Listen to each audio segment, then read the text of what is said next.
గుమగుమలాడే కోడి కూర మా పల్లెటూరులో ఎలా చేస్తారో చూపించేస్తాను రండి.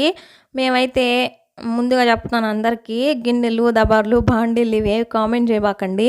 ఎందుకంటే నాన్ వెజ్ అంటేనే మా పల్లెటూరులో సపరేట్గా వండుతారు.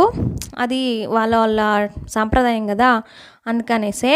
అయితే ఫస్ట్ చికెన్ని మనం నీళ్ళేం పోయకుండా నూనె, ఉప్పు, అలాగే పసుపు వేసేసి బాగా గ్యాస్ మీద పెట్టేసి ఉడకనిచ్చామనుకో, చికెన్లో ఉన్న నీళ్ళతోనే బాగా చికెన్ ఉడికిపోతుంది.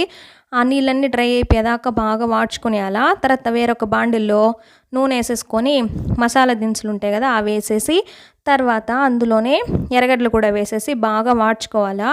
మా అమ్మ భలే చేస్తుంది నాన్ వెజ్ కర్రీస్ అన్నీ, అందుకని ఇది పెట్టేస్తున్నాను మీకు. ఎర్రగడ్డలు మగ్గాలంటే అందులో ఉప్పు, పసుపు వేసుకున్నాం అనుకో త్వరగా మగ్గిపోతాయి. అయితే ఉప్పు, పసుపు వేసేసి మళ్ళీ బాగా కలుపుకోవాలా. ఎర్రగడ్డలంతా బాగా మగ్గిపోయాయి అనుకోండి, తర్వాత మనం చికెన్ యాడ్ చేసుకోవచ్చు అనమాట. చాలా సింపుల్ ప్రాసెసే, ఫాస్ట్గా అయిపోతుంది. టేస్ట్ అయితే భలే ఉంటుంది. అప్పుడైతే మా అమ్మ దగ్గర చాలామంది వచ్చి ఇలా చేయించుకునే వాళ్ళు అనమాట, బయట ఊళ్ళలో వచ్చి. దాని తర్వాత అల్లం తెల్లగడ్డ పేస్ట్ కూడా వేసేసి బాగా వాడ్చుకోవాలి. అల్లం తెల్లగడ్డ పేస్ట్ గ్రీన్ కలర్గా ఎందుకు ఉందని డౌట్ రావచ్చు. అందులో మా అమ్మ కరింపాకు, పచ్చిమిర్చి కూడా వేసి మిక్సీ పట్టిందనమాట. అది వేసేసి బాగా వాడ్చుకొని మనం ముందుగా వాడ్చి పెట్టుకున్నాం కదా చికెను, అది కూడా వేసేసుకొని బాగా కలిపేసుకోవాలా. అంటే కొంచెం మగ్గించుకోవాలంటే ఈ అల్లం పేస్ట్ ఇవన్నీ చికెన్కి కూడా పట్టాలి కదా, అందుకనేసి. దాని తర్వాత టేస్ట్కి తగినట్లు కారం వేసుకోవాలా.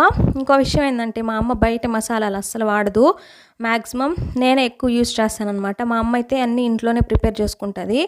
కారం వేసేసి మళ్ళీ బాగా వాడ్చుకొని మనం నీళ్ళు ఇంతకుముందు చికెన్ వాడ్చుకున్నాం కదా, అందులో వేస్టేజ్ ఎందుకు పోవాలని అందులోనే ఒక గ్లాస్ నీళ్ళు పోసేసి అవి తిప్పి చికెన్లో పోసేసింది.